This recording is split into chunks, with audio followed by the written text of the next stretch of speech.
welcome to my YouTube channel.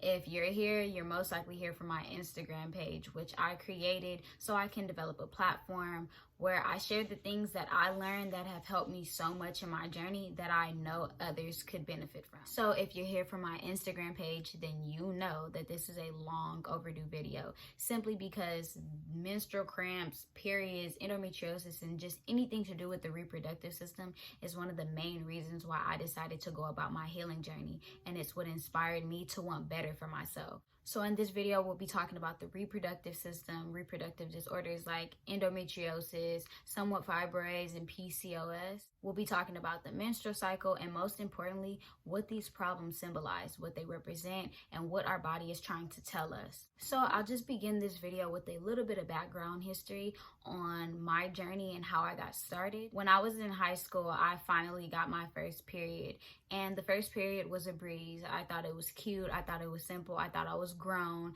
and you know, whatever feelings you go through when you have your first period. I thought it was something that was just simple. By the time my second period rolled around, I was in excruciating pain. It was nothing like my first period. I didn't know what the hell was going on. I was confused. I was alone. My mom was out of town, and my mom is like my right-hand man. She's always there. So when she was out of town and my grandma was just here with me, my grandma didn't really care because she didn't really know what I was going through. I didn't know what I was going through. So I kind of kept it on hush hush, but all I knew was that I couldn't get out the bed to go to school. So my second period was just horrible. It was horrible. I was throwing up. I didn't know what was going on. I'm like, wow, is this what a period is? So I would definitely say my second period was just like a reality check for me. So as my menstrual cycle kept on coming, I was noticing how irregular it was, and I was noticing how just all over the place it was, and how much of a burden it was. A menstrual cycle should not be a burden. Your body is just shedding, so it's like it shouldn't be something that's like putting you in the hospital. Anyways, as my menstrual cycles kept going on, they kept worsening, which landed me in the hospital ultimately. I believe it was like the second or third visit to the hospital where the nurse suggested that we do an ultrasound. So we did an ultrasound, and they found a cyst on my ovaries. After finding a cyst on my ovaries, my mom was freaking out. Didn't know what was going on still. So we just scheduled to make a doctor's appointment video. Wow, what? So we scheduled to go to the doctor, and the doctor was basically informing me about the cyst and how they can go away on their own, yada, yada, yada. There's nothing you can really do about it, yada, yada, yada. Here's this drug, take this drug, everything will be fine. So the first time they tried to sell it to me, I wasn't going for it. The first time I was just like, no, I'm cool. Birth control hasn't really been something that I've been looking forward to in the future. So no, not to mention my dad was like 150 million% against it. So birth control really wasn't an option for me. I wasn't going for it. I wasn't interested in it. Anyways, my period started worsening and going on, and it was just something that I had to settle for. I was going to the hospital, and nobody could tell me what was wrong with me. And also, I was just getting ready to, I just had a life that I needed to live, and I felt like my period was stopping me from that, unfortunately. So it was in high school around like my junior or senior year that I believe I started to take birth control, and I just had to give up and give in and just take it. It helped in the beginning, definitely. It helped me regulate my period so I could kind of expect my period, but definitely adjusting was something that I never really reflected on until now. When I had to get used to birth control, my body was all over the place, especially my emotions. I just remember not wanting to, I don't know, like I was just all over the place. I was a real emotional girl. It was a lot going on all the time, and I just, didn't really know what was going on. But all I can remember was that my body was just like out of whack. One of the major reasons why I started to take birth control was because my mom knew that once I went to college, it was just going to be something that was going to be completely inconvenient, meaning that if I got my period, she couldn't drive all the way from home to UCLA to come pick me up and take me to the hospital, rub my back, get the heating pad. We couldn't do that. My periods required a whole routine. Like literally, okay, if I knew that my period was coming, ibuprofen on deck. heating pad on deck, teas on deck, just all of that. My period required all of that. Unfortunately, my mom wasn't really going for it, and I knew that it was just a sacrifice that I had to make. So I was on birth control in college until I had one of my classes, I forgot the name of it, but in that class we were learning about birth control, and just learning more about it, I realized that it wasn't something that I wanted to like take anymore. So I stopped taking birth control, and like my first or second period went right back to normal, just horrible, and it became another burden. Not to mention my college professors didn't really cut me any slack, because I feel like nobody really stresses how serious cramps are, and no matter how hard we do try, people don't really listen.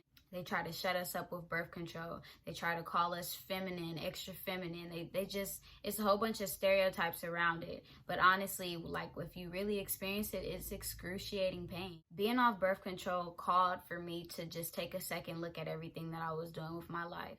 I knew that if I wasn't going to be on birth control, then some things had to change in my life, meaning diet, exercise, something had to give. But being in college didn't really allow for the lifestyle change that I was looking for. Being in college, you're just looking for the next convenient thing. You're looking for the next convenient meal. Hell, sometimes in college, you'll eat just because you know that you have a class coming up that you won't be able to eat in for the next 3 hours. So you eat what you can, you'll eat what surrounds you. It's all about convenience in college. Also, I wasn't able to get in the kitchen and just whip up my own meals and meal prep and plan. The change that I wanted seemed almost unachievable and impossible. Around the last period that I ever had that landed me in the hospital, I looked to a more holistic approach, being the detox pearls. I use these goddess detox pearls that just cleans out the vaginal canal and detoxes it of any excess mucus, candida, and bad vibes too, honestly. Using my first detox pearl,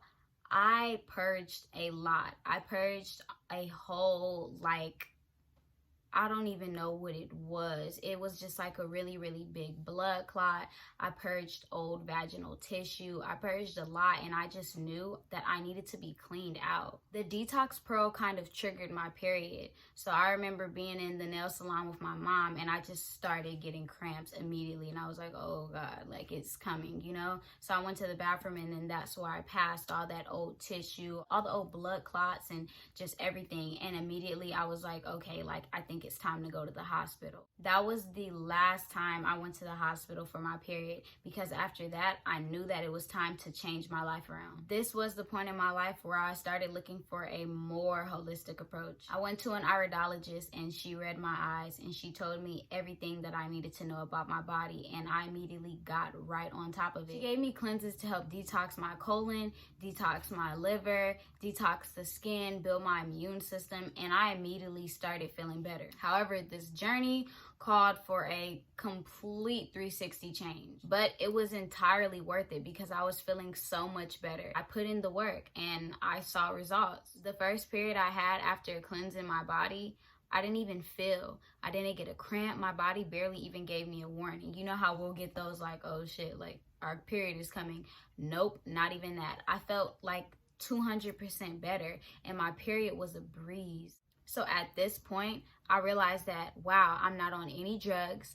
I'm not on birth control. I'm not taking any pharmaceutical medication. I'm just cleansing my body, and this is how I'm reacting to it. It was at that point in my life where I realized that a lot of doctors and pharmaceutical companies profit off of our problem. Anytime I went to the hospital or a doctor and told them about what I was going through, not one of them offered to say, you know what, let's do a checkup or like a procedure to see if you have endometriosis and see what we can go about, you know, see if we can do something. All of them literally handed me birth control. I'll never forget going to the doctor, this one black doctor, and I was just like, oh my God, he's black, he's gonna help me. Wrong. He offered me a birth control shot, and he was like, this won't make you have a period till like 7 months. And I was like, the hell, I don't want that. And he was like, you don't? I'm like, no, do you? So just having a cleaner body and cleansing and just detoxing and just experiencing it for myself, I knew that it was something that the world needed to know. And I felt like being at UCLA didn't really allow me to educate like how I'm educating now, or merely learn like how I'm learning now. But that's another story for another day. So now that you know a little bit of my background, you know what inspired me not only to make this video, but create my platform. I want to educate. I want people to know the things that make me feel better, that can make them feel better too. So with that being said, let's talk about the reproductive system. So the female reproductive system is composed of the vagina, the uterus, the fallopian tubes, and the ovaries. It's this amazing system in the female body that allows us to give birth, that allows us to nourish another life, that allows us to recreate. It's amazing. Yet we have things like endometriosis, PCOS, cysts, fibroids, and all that other stuff that's holding us back.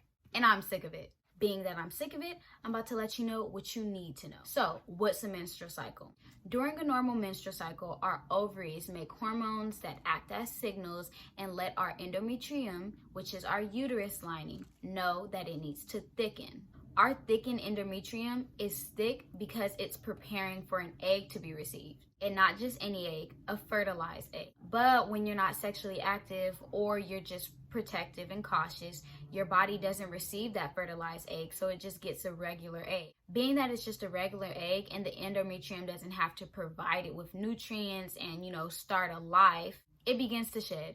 This shedding is drained through the vaginal canal, and that's how we have a period. So us bleeding on our menstrual cycle is just our body saying, all right, she ain't pregnant, let's get rid of this shit next. But that's what happens during a normal cycle. A normal menstrual cycle can last around like 2 to 3 days. Keyword can. But when you're dealing with reproductive disorders, it can last anywhere from 2 weeks to some months, which is, you guessed it, unnormal as hell. Now that we're on the topic of reproductive disorders, let's talk about endometriosis. So what is endometriosis? You've probably heard it before, you've probably never experienced it, you probably have it. Endometriosis is when tissue similar to our endometriosum grows outside the uterine cavity, or just the uterus. It can grow all over the place. It can grow on your ovaries, it can grow on your fallopian tubes, it can grow outside the uterus.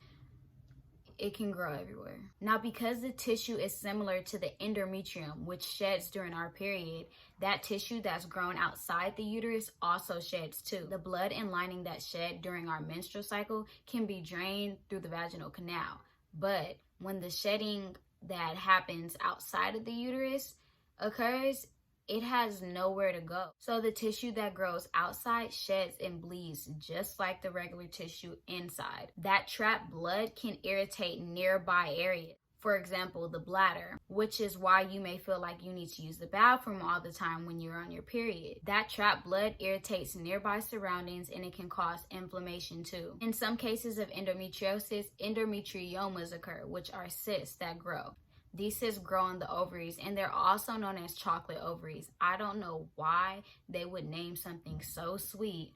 Like, I don't know who made that name up, but like, we gotta fight. So that's pretty much what you should know about endometriosis. A lot of people don't know that blood that sheds from the outside of the uterus becomes trapped and can really mess with other areas and organs. So keep that in mind. Now let's talk about PCOS. During research on PCOS, I discovered that it's a disorder that involves enlarged ovaries and small cysts on those ovaries. Hence the name Polycystic ovary syndrome.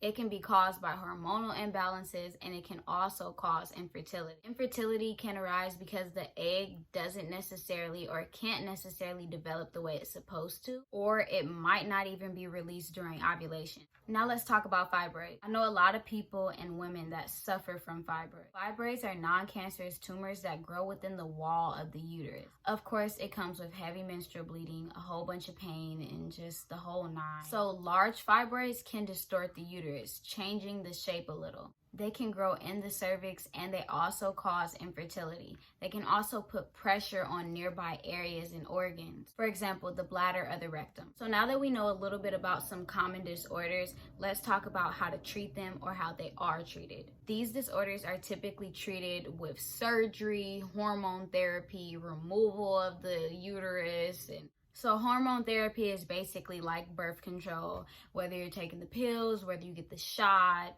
Sometimes they might even just take your whole reproductive system. They call that a hysterectomy. But enough about that, because while I'm here, I'm trying to prevent all of that from happening. It's the time to heal, not treat, not pop a pill and hope it go away. No, we healing. We healing.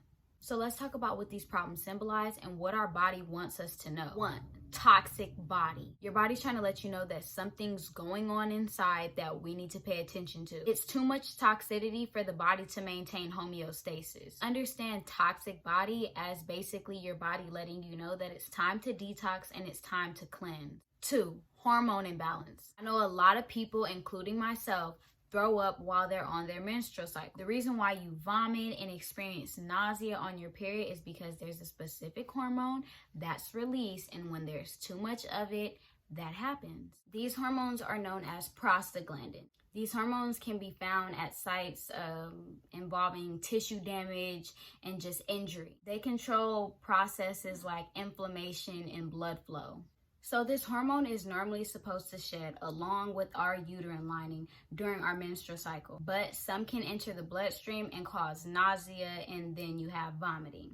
Also, once they're released during your period, they constrict the blood vessels, which can cause muscle cramps. Too many of them can cause painful cramps though. The reason why the uterus lining produces these hormones is because it helps it contract to basically get all that blood out of there, that shedding. So since we're talking about prostaglandins, it's only right to talk about the hormones progesterone and estrogen.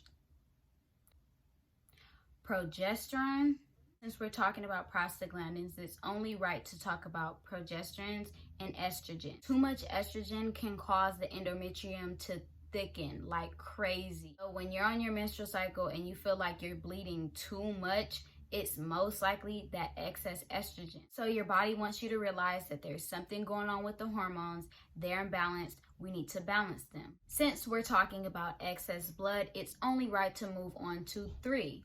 Anemia. Endometriosis can be a sign of anemia because anemia occurs when there's too much blood loss and not enough replenishment. So anemia is when the body's blood loss is greater than the body's ability to replace that lost blood. Your body wants you to know that it's time to cleanse and nourish the blood. And since we're on the topic of cleansing, now we can move on to the spirit. Number 4, spiritual imbalance. When your spirit and your chakras are out of alignment, you can experience some womb issues. I'm not going to talk too much on this one, but just know that when you're not giving your womb, which is your center for creativity, your center for nourishment, your womb is where a baby can be held and nourished. When you're not treating it right, you can have a whole other field of issues going on. Emotions play a really, really big role in our period and our menstrual cycle. The womb needs to be respected, not just by you, but whoever you're sleeping with, whoever you're dealing with,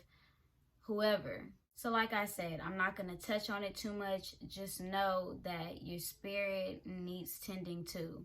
5 is the most overlooked symbol of any reproductive issue, period. An underactive thyroid. Whether you're having period problems, where you're not having problems at all, the thyroid is important. Thyroid stores energy, the thyroid regulates metabolism, the thyroid has hormones that need balancing. The thyroid sits right here and the pituitary gland controls it. Thyroid regulates a whole bunch of functions. An underactive thyroid can cause menstrual issues. The thyroid also regulates calcium in the body. So your menstrual problems are trying to let you know that there's not enough calcium in the body. The thyroid creates hormones that regulate the calcium intake and regulate calcium period in the body. When the woman has a low calcium input or low calcium in the body, she's susceptible to muscle cramps, hence the cramps that we get on our periods. The thyroid is fed by iodine. Low iodine intake means poor calcium regulation, which is also why when you're on your period, I know I speak for myself when I say this,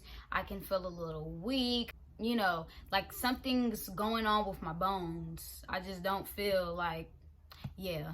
So the thyroid definitely needs attention. So those are some of the signs that our menstrual problems and irregularities could represent and be a sign of. So now that we know, we can be a little bit more attentive and tend to what our body truly needs. It's definitely going to be a journey, and it's definitely going to take some lifestyle changing. If you're tired of suffering, if you're ready to throw in the towel on taking drugs and medications that just don't do anything for you but cause weird ass side effects, then this is definitely something that you can look into. Taking a more holistic approach just allows you to see things a lot clearly. So if you're ready to take a more holistic approach like me, I would love for you to join me in our journey together. Like I always say, it's going to have some ups, it's going to have some downs, it's going to go left, but the best thing we can do is do the next right thing. So now that we know what our body is trying to tell us, let's pay attention and act accordingly. I'm not going to go through the whole like and subscribe thing. Hey, if this helps you, give it a thumbs up. I'm definitely going to be making more videos soon, so look out for that. Thank you for watching.